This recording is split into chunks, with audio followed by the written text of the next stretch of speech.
हाँ जी। आज के लेक्चर में हम बात करेंगे introduction to cost accounting.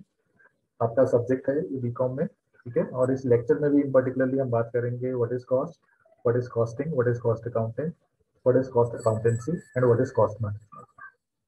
So I just give a brief overview. There was a person whose name was Michael E. Porter. His contribution is that he developed a theory of generic competitive strategies. और उस competitive strategies की theory में उसने ये कहा कि अगर किसी भी ऑर्गेनाइजेशन को सक्सेसफुल बनना है तो उसे तीन डिफरेंट लीडरशिप्स के ऊपर काम करना पड़ेगा, या तीन डिफरेंट तरह की चीजें उसको अचीव करनी पड़ेंगी। उसमें सबसे पहली जो चीज थी वो कहता है कि उनको एक प्रोडक्ट डिफरेंशिएशन क्रिएट करना पड़ेगा। प्रोडक्ट डिफरेंशिएशन का मतलब है कि आपका प्रोडक्ट किसी तरह से दूसरी किसी और सिमिलर प्रोडक्ट से कुछ डिफरेंट हो, इसीलिए वो डिफरेंशिएशन को देख के आपके पास लोग आएंगे, ठीक है। और दूसरा वो कहता था कि आपको एक निश क्रिएट करनी पड़ेगी कि जो चीज आपके पास है, जो भी तरह की चीज आप कर रहे हो वैसा कोई भी आपको कॉपी करके भी नहीं कर सकता। और जो तीसरी स्ट्रैटेजी जिसकी हमने बात करनी है, उसने ये कहा कि अगर आप कॉस्ट लीडरशिप अटेन कर लेते, कॉस्ट लीडरशिप का मतलब है अगर आप सबसे ज्यादा कॉस्ट इफेक्टिव बन जाते हो तो आपकी ऑर्गेनाइजेशन सक्सेसफुल हो सकती है। और अगर हम बात करें over a period of time, cost leadership के ऊपर बड़ा फोकस किया गया। कॉस्ट लीडरशिप के ऊपर क्यों फोकस दिया गया? वो इसलिए फोकस दिया गया क्योंकि अगर हम बात करें किसी भी प्रोडक्ट की या किसी भी ऑर्गेनाइजेशन की, तो उसका प्रॉफिट मेन ऑब्जेक्टिव होता है। हमने फाइनेंशियल अकाउंटिंग में भी पढ़ा था कि प्रॉफिट मेन ऑब्जेक्टिव होता है। और प्रॉफिट कैसे कैलकुलेट होता है, प्रॉफिट का क्या फॉर्मूला होता है? प्रॉफिट का फॉर्मूला होता है profit is equal to your income minus.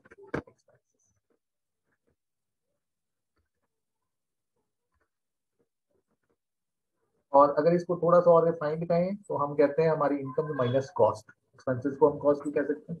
तो अगर मुझे प्रॉफिट को इंक्रीज करना है, मुझे लेफ्ट हैंड साइड को इंक्रीज करना है, तो मैं दो तरीके से इंक्रीज कर सकता हूँ। या तो अपनी इनकम को बढ़ा लूँ, दिस इज वन वे। या दूसरा तरीका है मैं अपने एक्सपेंसेस को कम कर लूँ।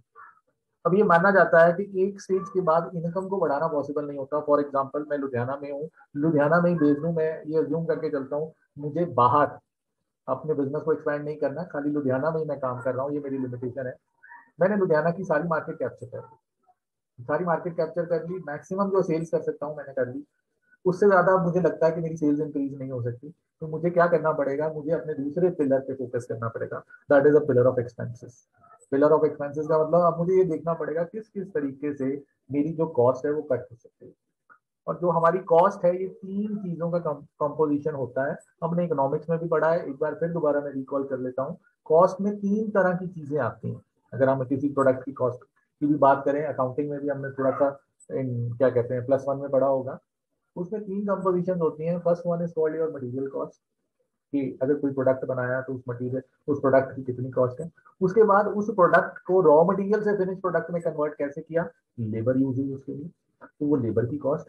प्लस उसके साथ जो तीसरी कॉस्ट होती है वो होती है ओवरहेड्स। अब ये मटेरियल और लेबर को आपस में मिलाया किसने, और कौन कौन से खर्चे हुए इनको मिलाने के लिए ताकि वो प्रोडक्ट बन सके, that comes under the overheads. तो ये तीनों का जो टोटल होता है वो टोटल कॉस्ट बन जाती है। अब ये तीनों डायमेंशंस को अगर ध्यान से देखें तो हो सकता है कोई एक ऐसी स्ट्रेटेजी हो कि हम मटेरियल की कॉस्ट को कम कर सकते हैं। दूसरा कोई एक ऐसी स्ट्रेटेजी हो सकती है कि हम लेबर की कॉस्ट को कम कर सकते हैं। कोई एक ऐसी स्ट्रेटेजी हो सकती है कि हम ओवरहेड्स को कम कर सकते हैं। अब कैसे कम कर सकते हैं, कोई एक साइंटिफिक तरीका चाहिए था। तो that led to the invention of cost accounting, ठीक है। तो आज हम सिर्फ बेसिक थोड़ी सी टर्मिनोलॉजीज की बात करेंगे कि एक्चुअली में कॉस्ट क्या होती है, कॉस्ट अकाउंटिंग क्या होती है, कॉस्टिंग क्या होती है। बिकॉज हमें लेमैन की टर्म्स में समझ में तो आता है कि कॉस्ट का मतलब सर खर्चा होता है। लेकिन अब अगर सपोज हम एग्जामिनेशन पॉइंट ऑफ व्यू से बात करें तो एग्जामिनेशन में हम खाली ये नहीं लिख के आ सकते कि खर्चा ही होता है। तो एग्जामिनेशन पॉइंट ऑफ व्यू से हम इसको कैसे एक्सप्लेन करेंगे, अब हम कमिंग लेक्चर में इसके बारे में बात करेंगे। तो चलिए हम सबसे पहले कंपोनेंट के बारे में बात करते हैं कि कॉस्ट क्या होती है, what is cost. The simple terms में सिंगल लाइन की डेफिनेशन लिखनी है तो कॉस्ट क्या है? It is an amount of resource given up in exchange of some goods and services. कहने का मतलब ये है जब भी हम कोई गुड्स को खरीदते हैं या किसी सर्विस को अवेल करते हैं तो उसके रिटर्न में अपनी कोई रिसोर्स देते हैं, दैट इज अ कॉस्ट। जरूरी नहीं है ये मॉनेटरी टर्म्स में हो सकती है, नॉन मॉनेटरी टर्म्स में भी हो सकती है, ठीक है। और फर्दर कॉस्ट को एज अ नाउन भी देखा जाता है और एज अ वर्ब भी देखा जाता है, ठीक है। अगर हम एज अ नाउन देखें तो हम कहते हैं total amount of expenditure. Normally हम अपनी लाइफ में बात करते हैं कि तेरा कितना खर्चा हो गया, हम in the terms of noun कर रहे हैं टोटल अमाउंट ऑफ एक्सपेंडिचर, ठीक है। और एज अ वर्ब अगर हम बात करें, वर्ब का मतलब है एक्शन, ठीक है। तो आपने किसी भी चीज को हासिल करने के लिए क्या गवाया, ठीक है। अगर सिंपलर फॉर्म में हम बात करें तो it is an action to ascertain a cost, ठीक है। तो कॉस्ट में अगर हमें सपोज 2 नंबर का क्वेश्चन आता है तो और हम जो मर्जी लिख के आए, लेकिन हमें एक लाइन जरूर लिखनी है, that is cost is an amount of resource given in exchange for some goods और सर्विसेज। इसको फर्दर हम एग्जांपल से इसको थोड़ा और एक्सपेंड कर सकते हैं। हम लिख सकते हैं for example we go to a shop and buy some vegetables and pay certain amount of money. So the payment which we have given to the vegetable vendor is a cost to us. Similarly, अगर हम कोई goods खरीदते हैं तो at that time also जो हमने उस goods के अगेंस्ट प्राइस पे किया है that is called cost. तो अगला हम बात करेंगे कि कॉस्टिंग क्या होती है और कॉस्ट अकाउंटिंग क्या। कॉस्ट का तो हमें समझ में आ गया कि कॉस्ट का मतलब है it is an amount of resource which is given in exchange of goods and services, ठीक है। अब इसको कितने आपने पैसे खर्चे, कोई टेक्निक तो होनी चाहिए जिससे ये पता लग जाए, ठीक है। हम कहते हैं कि हमें अपनी लाइफ में तो पता लग जाता है, हमें अपनी लाइफ में पता लग जाता है कि सर हमने ये पर्टिकुलरली मैं कोई सामान बाजार से शॉपिंग करने के लिए गया था तो मैंने उसको 400 रुपया दे दिया। अब 400 रुपया दे दिया तो कॉस्ट की बात करें तो वो 400 रुपया है, ठीक है। लेकिन ये इतना आसान नहीं है, थोड़ा सा इसको मैं कॉम्प्लिकेट कर देता हूँ। कॉम्प्लिकेट कैसे, मैं आपसे एक सवाल करता हूँ, मैं कहता हूँ आपने बहुत सारे फैक्टर्स इसमें ऐड नहीं किए। वो फैक्टर्स क्या है, आप कैसे गए, ठीक है। अगर आप कन्वेंस से गए तो आपने कन्वेंस का खर्चा नहीं डाला। फिर आपको कहूंगा कि आपने अपना टाइम भी दिया, आपने टाइम का खर्चा नहीं डाला, ठीक है। अब आप कहोगे हिंदुस्तान में तो सर सब फ्री होते हैं या आजकल कोरोना चल रहा है तो सारे फ्री हैं, लेकिन ऐसा नहीं है। अगर हम ऑर्गेनाइजेशन की बात करें तो छोटे छोटे फैक्टर्स को भी ध्यान में रखा जाता है, ठीक है। तो अगर हम ये बात करें कि इतने का मटेरियल आ गया और इतनी लेबर दे दी और ये प्रोडक्ट की इतनी कॉस्ट बन गई, तो ये उतना सिंपल नहीं है, बिकॉज बहुत सारे ऐसे खर्चे हैं जो इसके एडिशनल होते हैं। तो एक्चुअली में उस प्रोडक्ट की एक्चुअल कितनी कॉस्ट पड़ी है वो सारे खर्चों को रिकॉर्ड करने के बाद ही पता लगेगा। तो कोई एक ऐसी टेक्निक चाहिए जिससे हमें सारे खर्चों के बारे में पता लग जाए, तो that technique is known as costing. तो कॉस्टिंग क्या है, costing is defined as an technique and process of ascertainment of cost, ठीक है। तो इसके ऊपर सीआईएमए ने भी बड़ा काम किया। तो सीआईएमए ने भी अपने वर्ड्स में इसको डिफाइन किया, ठीक है। सीआईएमए क्या है, CIMA is chartered institute of management accountant, ठीक है। ये याद रखना है, सीआईएमए की full form chartered institute of management accountant. और दूसरी जो चीज याद रखनी है, ये कब इनकॉर्पोरेट हुई है, it is incorporated in the year 1990, ठीक है। तो सीआईएमए ने भी इसके ऊपर लिखी कुछ लाइनें, वो लाइनें क्या है, an organizational costing system is a foundation of internal financial information system for managers. अब ऑर्गेनाइजेशन में जो मैनेजर्स काम कर रहे होते हैं उनको इन्फॉर्मेशन चाहिए होती है, बिकॉज उसके बेसिस पे वो डिसाइड करेंगे कि वो काम अपना इफेक्टिवली कर रहे हैं कि नहीं कर रहे। अब वो इन्फॉर्मेशन किससे रिलेटेड है, वो information is related with the आपका किस चीज का कितना कितना खर्चा हो रहा है, ठीक है। तो वो कहते हैं it provides the information that management needs to plan and control the organizational activities, ठीक है। अब मैनेजमेंट ने डिसीजन लेना है कि फ्यूचर में हमें ये पर्टिकुलर एक्टिविटी करने का फायदा है कि नहीं है, ठीक है। वो डिसीजन किस बेसिस पे लेगी, वो डिसीजन लेगी कि हमें ये बताओ हमारा ऑब्जेक्टिव है पैसा कमाना, ठीक है। हमें दो चीजें बता दो ये काम, ये एक्टिविटी करने के बाद इसकी इस पहली चीज बता दो इसका खर्चा कितना होगा, दूसरी चीज बता दो इसकी इनकम कितनी होगी। अगर इसकी जो इनकम है वो खर्चे से ज्यादा है तो हम डिसीजन को जब्त कर लेंगे, और प्रोवाइडेड कितने परसेंट हम एक्स्ट्रा चाहते हैं, ठीक है। तो कॉस्ट अकाउंटिंग क्योंकि एक वन फैक्टर है इसलिए ये मैनेजमेंट के डिसीजन में बड़ी हेल्प करता है, ठीक है। तो सीआईएम में कहती है, that is chartered institute of management accountant, वो क्या कहती है कि ये कॉस्टिंग एक ऐसा सिस्टम है जो मैनेजर्स को प्लस जो टॉप पे मैनेजमेंट बैठी है उनको एक इंफॉर्मेशन प्रोवाइड करता है, so that they can plan and control the organizational activities, ठीक है। प्लान का मैंने बता दिया कि हम उसी हिसाब से करेंगे which is commercially viable to us. Control का मतलब है हम ये ध्यान रखेंगे कि हमारा जो खर्चा है इसी लिमिट से ज्यादा ना हो, ठीक है। तो कॉस्टिंग का अगर हमें क्वेश्चन आ जाए तो हम ये लिखेंगे costing is defined as a technique and a process of ascertainment of cost. Simple एक लाइन की डेफिनेशन है, ठीक है। और उसके साथ ये 2-3 सप्लीमेंट लाइनें लिखेंगे सीआईएमए के बारे में that it is a technique or a process which provides information to management which needs for planning and controlling the organizational activity.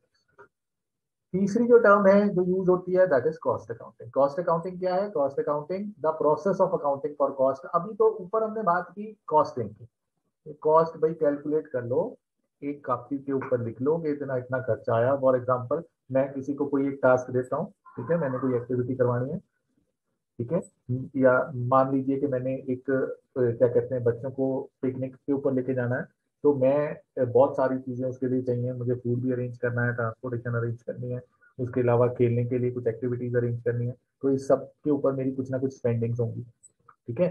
तो अब मैं किसी एक बच्चे की ड्यूटी लगा देता हूँ कि एक काम कर, जो जो सारे जो जो खर्चे होंगे from right from this point of time till we come back, जो जो खर्चे होंगे इन सारे खर्चों को एक कॉपी पे लिख देना, और शाम को जब हम वापस आएंगे वो कॉपी मुझे पकड़ा देना, सो दैट मुझे ये पता लग जाए कि कितना कितना किस चीज पे खर्चा हुआ है। तो मैं क्या कर रहा हूँ, मैं कॉस्टिंग कर रहा हूँ, ठीक है, कितना कितना किसका खर्चा हुआ मैंने कॉस्टिंग करी।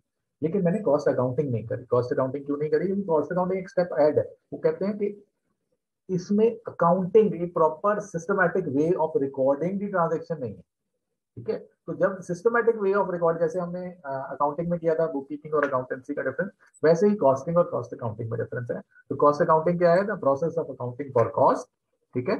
तो उसमें क्या है, ये प्रोसेस में क्या करते हैं, सबसे पहले हम इनकम और एक्सपेंडिचर्स को रिकॉर्ड करते हैं, और उसके बाद पीरियोडिकल स्टेटमेंट्स बनाते हैं और रिपोर्ट्स बनाते हैं, ठीक है।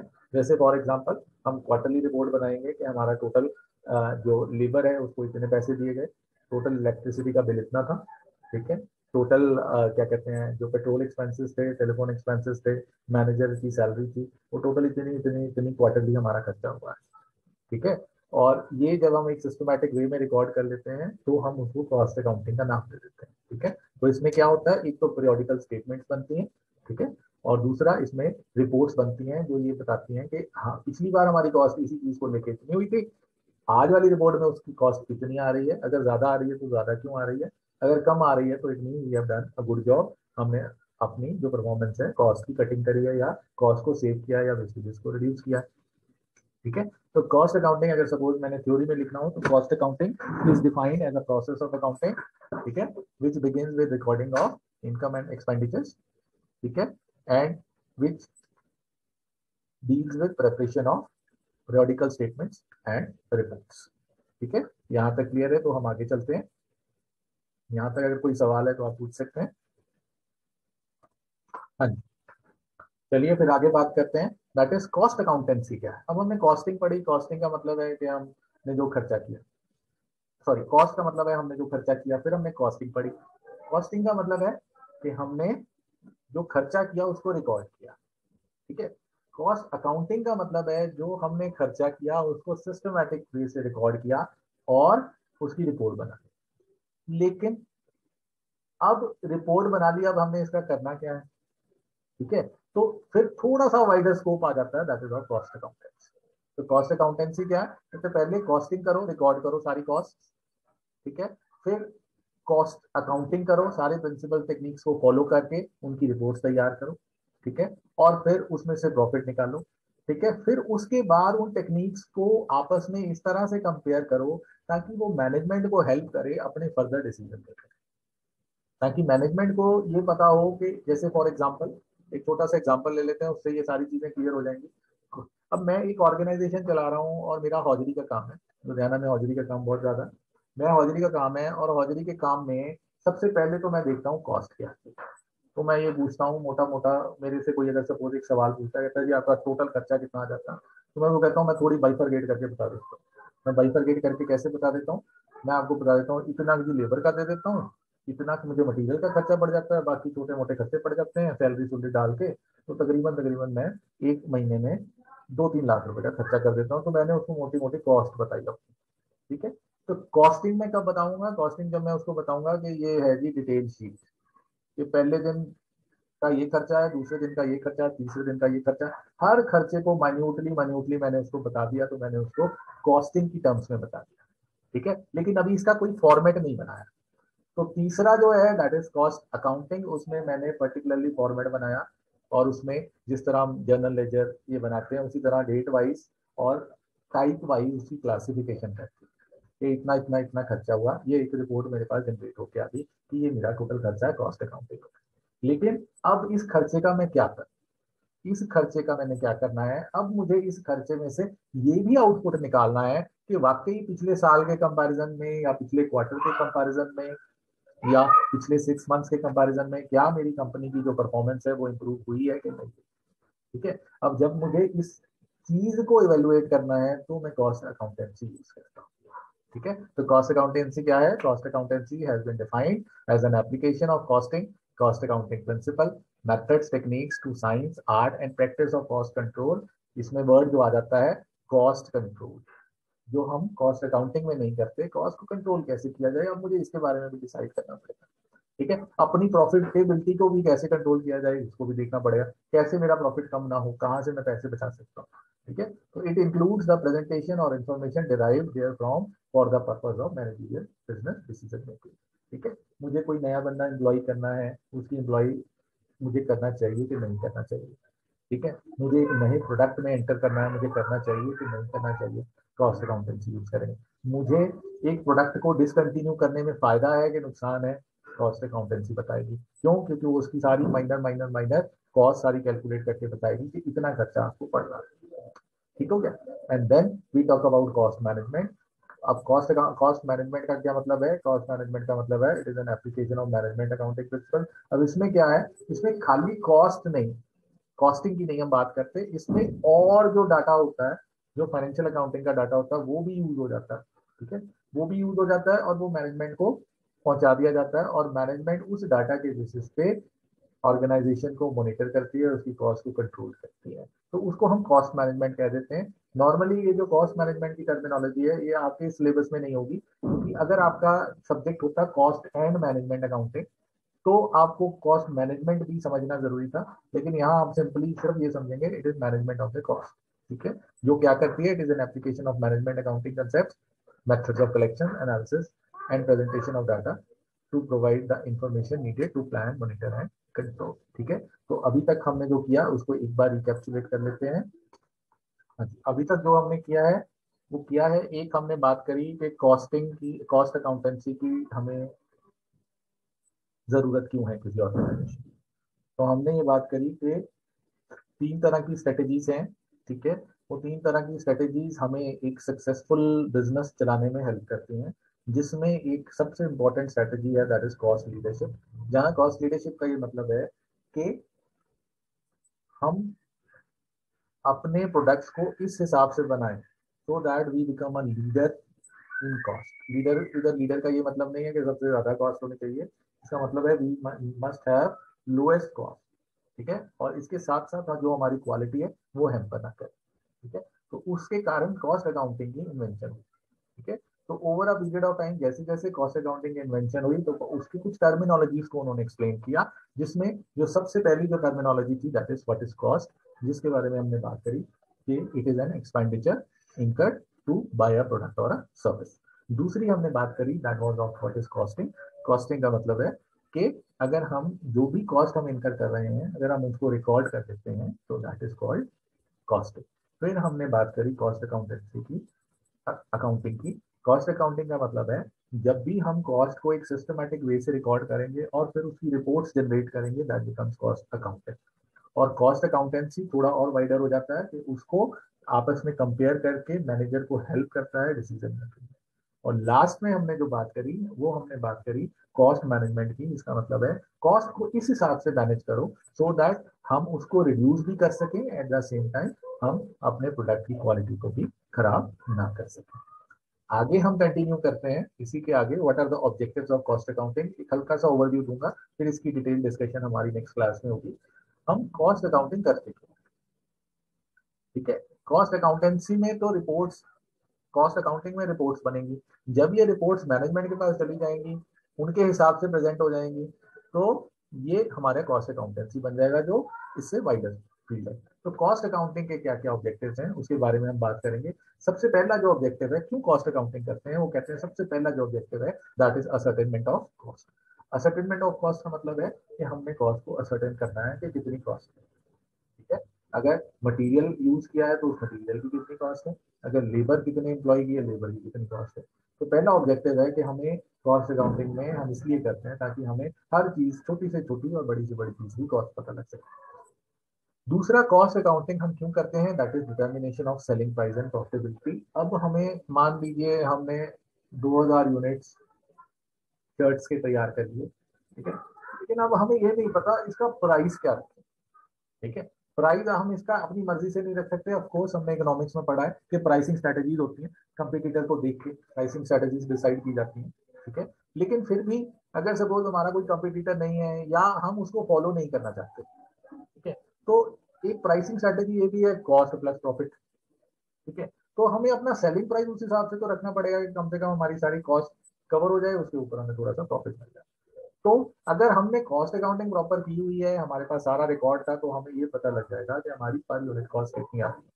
ठीक है, उस पर यूनिट में हम अपने प्रॉफिटेबिलिटी को ऐड करेंगे और उसको ऐड करके ही हम सेलिंग प्राइस फिक्स करेंगे ताकि हमें ये पता लग जाए कम से कम हमें अपना प्रोडक्ट इस प्राइस पे बेचना है।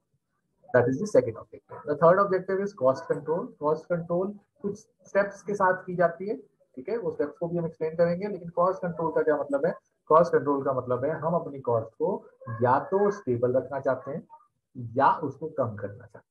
अब वो कम कैसे होती है या वो स्टेबल कैसे रहती है, तो कहते हैं पहले एडवांस में कोई भी कॉस्ट इनकर करने से पहले एडवांस में डिसाइड कर लो ये स्टैंडर्ड है, इससे ज्यादा का खर्चा नहीं होगा। ठीक है, उसके बाद फिर जब एक्चुअली में कॉस्ट इनकर हुई तो मेजरमेंट ऑफ एक्चुअल परफॉर्मेंस, तो उस टाइम पे आप उसको दोबारा मेजर करो। ठीक है, अब फिर दोनों को कंपेयर करो कि स्टैंडर्ड हमने रखा था कि खर्चा आएगा 100 रुपया, खर्चा आ गया 120 रुपए, तो कंपेयर करोगे तो आपको पता लग जाएगा कि 20 रुपए का डिफरेंस आया। ठीक है, अब ये डिफरेंस आया है, क्यों आया है ये डिफरेंस, यहाँ पे सवाल है कि क्यों आया है, क्योंकि अगर कोई फैक्टर हमें पता लग जाएगा तो उस फैक्टर को के ऊपर हम फोकस करके हम इसको रिड्यूस भी कर सकते हैं, अगर इंक्रीज हुई है तो रिड्यूस भी कर सकते हैं। ठीक है, तो हमारा जो सब क्या कहते हैं तीसरा ऑब्जेक्टिव है that is of cost control, cost को कंट्रोल किया जाए। ठीक है, कंट्रोल का मतलब है इसको बढ़ने नहीं देना। सबसे पहला जो कॉस्ट कंट्रोल का फैक्टर है, इसको बढ़ने नहीं देना। फिर उसके बाद अगला ऑब्जेक्टिव आ जाता है, अगर इसको बढ़ने नहीं दे रहे, आपने प्री डिटर्मिन्ड स्टैंडर्ड के हिसाब से कि इस स्टैंडर्ड से ज्यादा जानी नहीं चाहिए कॉस्ट। ठीक है, आप इसको बढ़ने नहीं दे रहे, तो फिर अगला जो आ जाता है वो कहता है अब इसको रिड्यूस भी करने की कोशिश करो। तो रिड्यूस कैसे करोगे, अब आप यहाँ यहाँ जहां आपने देखा एनालिसिस ऑफ वेरिएशन, लास्ट वाला जो पॉइंट है एनालिसिस ऑफ वेरिएशन है, अगर ये कॉस्ट बढ़ गई है तो इसको रिड्यूस करने की कोशिश करो। ठीक है, कैसे रिड्यूस कर सकते हो, अब ये जो मैनेजर है वो स्ट्रेटेजी डिसाइड करेगा ये खर्चा अवॉइड किया जा सकता है। आगे सब्सिक्वेंट चैप्टर्स में भी हम बात करेंगे, जैसे एक मॉडल है उस मॉडल को कहते हैं इकोनॉमिक ऑर्डर क्वांटिटी। ठीक है, आगे डिटेल में डिस्कस होगा। इकोनॉमिक ऑर्डर क्वांटिटी का मतलब है कि इतनी भी क्वांटिटी मंगवाओ साल में, अगर आप कंटिन्यूसली प्रोडक्शन कर रहे हो साल की, इतना आपका रॉ मटेरियल लगता है, तो इतना एक टाइम पे मंगवा लो ताकि आपकी जो कैरिंग कॉस्ट और ऑर्डरिंग कॉस्ट है वो मिनिमाइज हो। अब कैरिंग कॉस्ट और ऑर्डरिंग कॉस्ट क्या होती है, कैरिंग कॉस्ट होती है कि जब आपने एक मटेरियल मंगवा लिया उसके बाद उस मटेरियल को आपको स्टोर में रखना पड़ेगा। ठीक है, स्टोर में रखना पड़ेगा, स्टोर का खर्चा। ठीक है, कई बार मटेरियल आपको रॉ फॉर्म में आता है, आपको उसको कंटेनर्स में डाल के रखना पड़ता है। कई बार जो मटेरियल है उसको एक स्पेसिफिक टेम्परेचर चाहिए होता है स्टोरेज के लिए, जैसे सपोज ये जो मक्खन है या क्या कहते हैं कुछ आपके फ्रोजन है, उसके लिए आपको फ्रिज चाहिए, फ्रिज इलेक्ट्रिसिटी भी खरीद लगाएगा। ठीक है, स्पेसिफिक टेम्परेचर, फिर आपको उसके लिए रैक्स भी खरीदने पड़ सकते हैं। ठीक है, फिर जिस कमरे में रखा है वहां पे एक बंदा भी अपॉइंट किया आपने, जब बंदा अपॉइंट किया वहां लाइट भी है, वहाँ हवा पंखा भी लगा हुआ है, वहाँ एसी भी लगा हुआ है, उसका भी खर्चा है। तो ये सारे जो खर्चे हैं, इसके अलावा कई बार कुछ प्रोपोर्शन ऑफ मटीरियल आपका इवेपोरेट हो जाता है या खराब हो जाता है अगर ज्यादा बल्क में स्टोर करते हो। तो ये सारे खर्चे हैं, इसको कहते हैं कैरिंग कॉस्ट के। मटीरियल को स्टोर करने की एक खर्चा पड़ रहा है। लेकिन इसके साथ इसका मतलब ये नहीं है कि अगर सपोज हम मटेरियल बिल्कुल थोड़ा थोड़ा करके मंगवाएं तो हमारी कैरिंग कॉस्ट मिनिमम आएगी। वो कहता है कि अगर 1 लाख यूनिट चाहिए, आप एक काम किया करो, हर महीने आपके क्या कहते हैं 12-12 हजार 13 हजार यूनिट्स लगते हैं, तो आप 13 हजार यूनिट्स मंगवा लो। लेकिन ऐसा भी नहीं है, क्योंकि अब आपकी ऑर्डरिंग कॉस्ट भी लगती है। ऑर्डरिंग कॉस्ट का मतलब है अब मैंने डिसाइड किया कि मुझे ये सामान चाहिए, तो मैं क्या करूंगा, सीधा तो मेरे सोचने से सामान नहीं आ जाएगा। मुझे सबसे पहले क्या करना पड़ेगा, मुझे सबसे पहले या तो कोटेशंस लेनी पड़ेंगी, या कोटेशन लेनी है तो मुझे डिफरेंट वेंडर्स को विजिट करना पड़ेगा। जब मैं वेंडर्स को विजिट करूंगा तो मेरा कुछ खर्चा होगा, या मेरे बिहाफ पे अगर कोई मैनेजर रखा हुआ है वो विजिट कर रहा है उसका खर्चा होगा। फिर उसको मैं ऑर्डर बुक पे उसको ऑर्डर निकालूंगा। जब ऑर्डर उसके पास जाएगा कोई बंदा उसको देने भी जाएगा। उसके बाद जब उसको ऑर्डर मिल गया तो वो कुछ दिन लगाएगा उसको तैयार करने के लिए, फिर उसको लोड कराएगा ट्रक पे। ठीक है, और ट्रक पे जब लोड कराएगा फिर ट्रक की ट्रांसपोर्टेशन है वो भी मुझे बियर करनी पड़ेगी। उसके बाद जब ट्रक आ गया घर तो सॉरी फैक्ट्री में, तो उसको अनलोड भी करवाना है।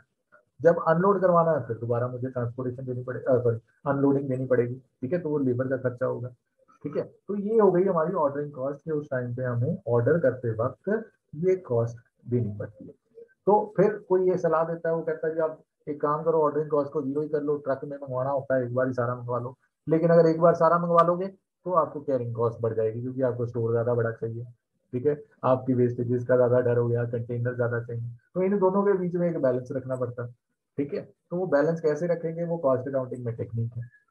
ठीक है, तो ये जो चीजें हैं ये सारी ये टेक्निक्स, अल्टीमेटली कॉस्ट अकाउंटिंग का ऑब्जेक्टिव क्या है कि मैनेजमेंट को हम हेल्प कर सके, उनको असिस्ट कर सके कि कैसे आप डिसीजन लें। आप एक ही ये जो माल है सारा एक ही बार में मंगवा लें या थोड़ा थोड़ा करके मंगवाएं, अगर थोड़ा थोड़ा करके भी मंगवाना है तो कितना कितना करके मंगवाना है, ये सब की बातें कॉस्ट अकाउंटिंग में की जाती है। ठीक है, तो that is what are objectives of cost accounting. तो ऑब्जेक्टिव्स क्या है, पहले तो यही याद रखना, 5 मेन ऑब्जेक्टिव्स हैं। ऑब्जेक्टिव कौन कौन से हैं, ascertainment of cost, determining the selling price and profitability, second objective. Third one is cost control, cost control कैसे की जाती है उसके फर्दर 4 स्टेप्स। ठीक है, और उसके बाद कॉस्ट रिडक्शन, और उसके बाद assisting the management in decision making. तो इसको हम डिटेल में फर्दर लेक्चर में बात करेंगे कि इसको भी जो डिटेल में है वो कैसे लिखना है। ठीक है, यहाँ तक अगर कोई आपका सवाल है तो वो आप पूछ सकते हैं, नहीं तो thank you very much, we will continue in the next lecture.